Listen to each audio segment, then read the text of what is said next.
ዕለት 16 መስከረም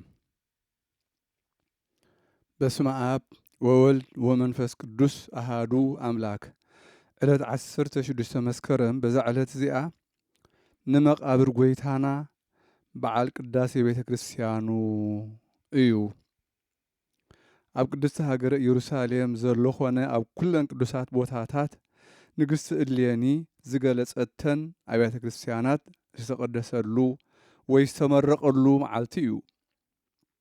ንሱ ከዓ ንቆስጠንጢኖስ ንጉስ ወዲ ቁንስጣ ኣብ 20 ዓመተ መንግስቱ ነቶም ማሕበር ቅዱሳን ቅኑዓት ሃይማኖት 318 ኣቦታት ኣብ ኒቅያ ምስ ኣጋብአ ብጽእቲ እሌኒ ንወዳ ንጉስ ቆስጠንጢኖስ ኦ ወደየ ኣነስ ናብ ሃገረ ኢየሩሳሌም ከይደ ነቲ መሕወይ ዝኾነ ዕፀ መስቀሉ ንክርስቶስ ከውፅኦ እየ ዝብል መብፅዓ ንእግዚአብሔር ተመባፂዐ ነይረ በለቶ።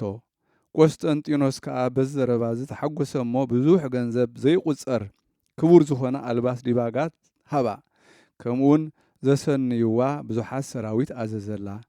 ሃገረ ኢየሩሳሌም ምስ በጽሐት ድማ ኣብ ቅዱሳት ቦታታት ሰጊዳ ተባረኸት። ካብኡ ብዛዕባ እቲ ክቡር ዕፀ መስቀል ጎይታ ሓተተት። ብብዙሕ ድኻም ድማ ነዚ ክቡር ዕፀ መስቀል ረኸበቶ እሞ ወሰደቶ። ዓብዪ ክብሪ ከዓ ኣኽበረቶ። ካብኡ ኣብ ጎልጎታ ኣብ መቃብሩ ኣብ በዓቲ ቤተልሔም ኣብቲ ጎይታና ኢየሱስ ክርስቶስ ዝተወልደሉ ምስጋና ንዑ ይኹን።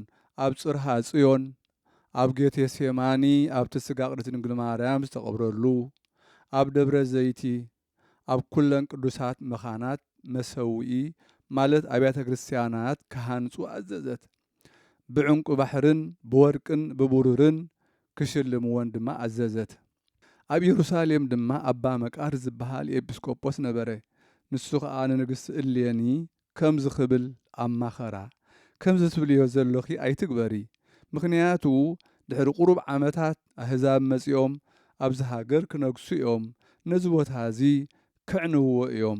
ነዚ ወርቅን ብሩርን ክወስድዎ እዮም። ስለዚ ጽኑዕን ጽቡቕን ዘይነቃነቕ ዘይፈርስ ጌርኪ ህነጽዮ። ካብዚ መህነፂ ዝተረፈ ገንዘብ ድማ ንድኻታትን ንመሳኺንን ሃብዮም በላ። ንሳ ከዓ ነቲ ቃሉ ተቐበለቶ። እቲ ዘሎ ገንዘብ ኩሉ ኣብ ኢዱ ሃበቶ።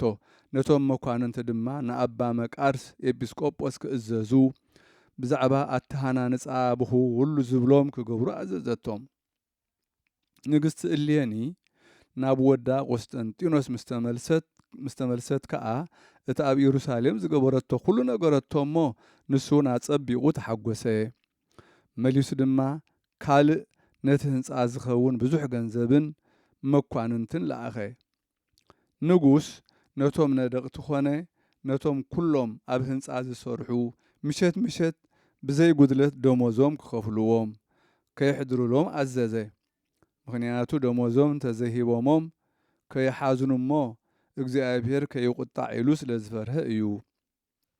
ኣብ መበል 30 ዓመት መንግስቱ ንጻድቕ ንጉስ ቆስጠንጢኖስ ህንፀት ቅዱሳት ቦታታት ምስ ተፈጸመ ንዋየ ቅዱሳትን ብዙሕ ዝዋግኡ ክቡር ኣልባስ ዲባጋትን ለኣኸ። ናብ ሊቀ ጳጳሳት ናይ ቁስጥንጥንያ ኤጲስቆጶሳቱ ሒዙ ክመጽእ፣ ናብ ኣትናቴዎስ ሊቀ ጳጳሳት ናይ እስክንድርያ ኤጲስቆጶሳቱ ሒዙ ክመጽእ፣ ከምኡ ድማ ናብ ናይ አንጾኪያ ሊቀ ጳጳሳት ኤጲስቆጶሳቱ ሒዙ ክመጽእ መልእክቲ ለኣኸ። ነተን ኣብ ኢየሩሳሌም ዝተሃንፃ ኣብያተ ክርስቲያናት መጺኦም ክምርቕወን ከዓ ኣዘዞም። ንሳቶም ድማ ኩሎም ኣብኡ ተኣከቡ። ክሳብዛ ዕለት እዚኣ 16 መስከረም ከዓ ኣብኡ ቀነዩ። ነተን ዝተሃንፃ ኣብያተ ክርስቲያናት መሰዊኢታትን ቅዱሳት ቦታታት ኩለን መረቕወንን ቀደስወንን። በታ ዕለት እቲኣ ቅድሚኡ ከምኡ ዝበለ ኮይኑ ዘይፈልጥ ዓብዪ ሓጎስ ኮነ። ንመቐደሲ ንመሰዊኢ ዝኸውን ኩሉ ኣቑሑት ቀረበሎም። ቀዲሶም ምስጢራተ ቅድሳት ተቐበሉ። ዓብዪ ብርሃንን ብዙሕ ተኣምራትን ከዓ ተራእየ። በታ ዕለት እቲኣ 16 መስከረም ክቡር መስቀል ጾይሮም እንዳመስገኑን እንዳዘመሩን ነተን ቅዱሳት ቦታታት ኦድወን ዘወርወን። ኣብአን ከዓ ንጎይታና ኢየሱስ ክርስቶስ ምስጋና ንዑ ይኹን ሰገዱሉ ንኽቡር መስቀል ከዓ ወደስዎን ሰገዱሉን ንልዑል እግዚአብሔር ዘለዓለም ዓለም ምስጋና ይኹኖ አሜን።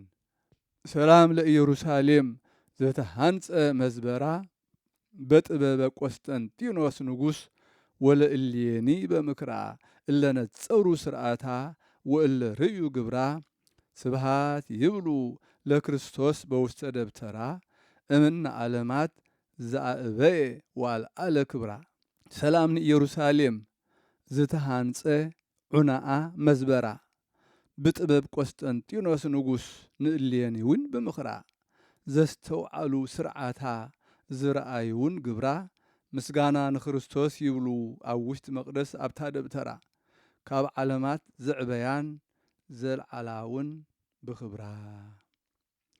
በዛ ዕለት እዚኣ ጻድቕ ጦቢት ወዲ ገባኤል ካብ ነገድ ንፍታሌም ካብ እንዳ ኣሳሄል ዓረፈ ንሱ ብዘበን ኣኔሜሶር ንጉሥ ፋርስ ነታ ልዕሊ ኣሴር እትርከብ ንንፍታሌም ናይ ገሊላ ብየማና ዘላ ካብ ቃዴስ ዝተማረኸ እዩ።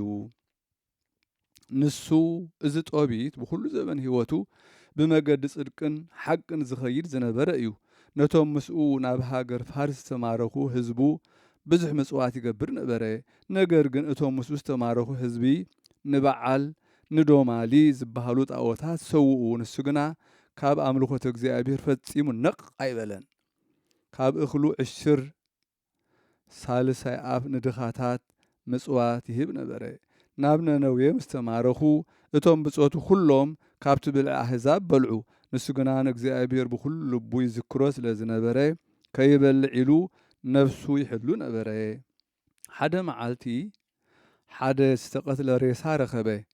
እኽሊ ከይጠዓመ ተሰኪሙ ናብ ገዙ ኣእቶ። ፀሓይ ምስ ጠፍአ ምስ ጸልመተ ምድሪ ኩዒቱ ቀበሮ። በታ ለይቲ እቲኣ ደኸመ እሞ ኣብቲ እግሪ መንደቕ ደቀሰ። ኣብቲ ላዕሊ ኣዕዋፍ ከም ዝነበራ ይፈለጠን።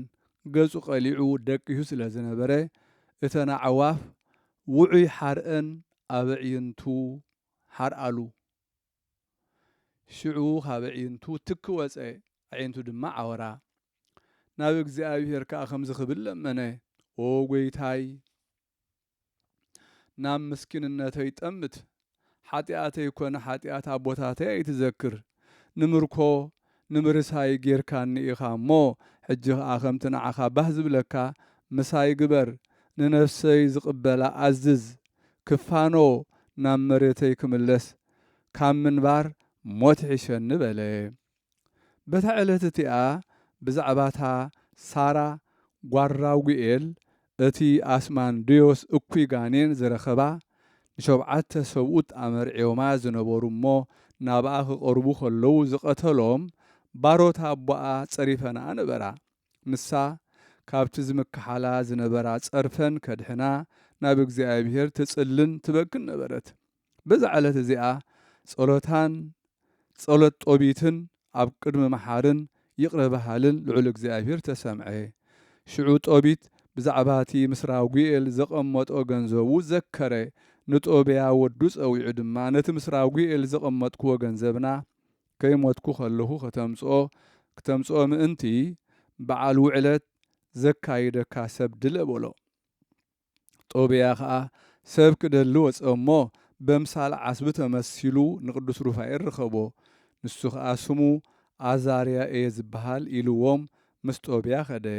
ክኸዱ ከለዉ ኣብ ሩባ ጤግሮስ በጽሑ። ጦብያ ከዓ ክሕፀብ ወረደ። ሽዑ ዓሳ ነጢሩ ናብኡ በጽሐ። ሩፋኤል ወይ ኣዛርያ ከዓ ንጦብያ ሓዞ ኣይትስደዶ ጥብሓዮ እሞ ልቡን ሓሞቱን ዓቅቦ በሎ። ንሱ እውን ከምቲ ዝኣዘዞ ገበረ። ኣብ እንዳ ራጉኤል ምስ በጽሑ ሳራ ጓር ራጉኤል ተቐበለቶም። ኣዛርያ ማለት ሩፋኤል ሊቀ መላእኽቲ ድማ ንዓኣ ንጦብያ ኣሕፀዮ። ጦብያ ድማ ፈተዋ። ነቦኣ ድማ ጓሉ ክህቦ ሓተቶ። ኣቦኣ ድማ ቅድሚ ሕጂ ንሸውዓተ ሰብኡት ኣመርዒያ ነይረአ እንተኾነ ኩሎም ሞቱ በሎ። ጦብያ ከዓ ድሓን ፍቓድ እግዚኣብሔር ይኹን በሎ። ኣብ ቤት ሕፅኖት ምስ እተውዎም ድማ ጦብያ ኣቐዲሙ ሩፋኤል ኢልዎ ዝነበረ ቃል ዘከረ። ነቲ ናይ ዓሳ ልቢ ምስ ዕጣን ገይሩ ኣትከኾ እሞ እቲ ሰይጣን ካብ ሳራ ወፂኡ ሃደመ። ሩፋኤል ከዓ ሒዙ ንሓዋሩ ኣሰሮ። ጦብያ ከዓ ንዓኣ ሒዙ ናብ ቤት ኣቦኡ ብሰላም ተመልሰ። ኣቦኡ ምስ ተቐበሎ ድማ እቲ ሓሞት ዓሳ ኣዒንቱ ክሓሎ እሞ ሽዑ ካብ ዒንቱ ከም ትክ ዝበለ ነገር ግፍፍ ኢሉ ተኣልየ። ንወዱ ከዓ ረኣዮ እሞ ተሓጐሰ። ንሱ ብዛዕባ ሕማማት ጎይታና የሱስ ክርስቶስ ተነበየ። እቶም ብሕማምካ ዝሓዝኑ ብፁዓን እዮም፣ ንሳቶም ክብርኻ ርእዮም ክሕጐሱ እዮም በለ። ደጊሙ ድማ ኢየሩሳሌም ብሰምፔር ብመረግድ ብኽቡር ዕንቂ ክትህነጽ እያ በለ። ኣፍ ደጊኣን ኣዳራሻን ዓናቕፃን ብንጹህ ወርቂ ቀጽራ ድማ ብቢረልየ ብዕንቁ ኣትራኮስ ብዕንቁ ሶፎር ክስራሕ እዩ። ብኩሉ ማእዝናታ ድማ ሃሌሉያ ክብሉ እዮም በለ። ደጊሙ ድማ ሙሩኻት እስራኤል ከም ዝምለሱ ተነበየ።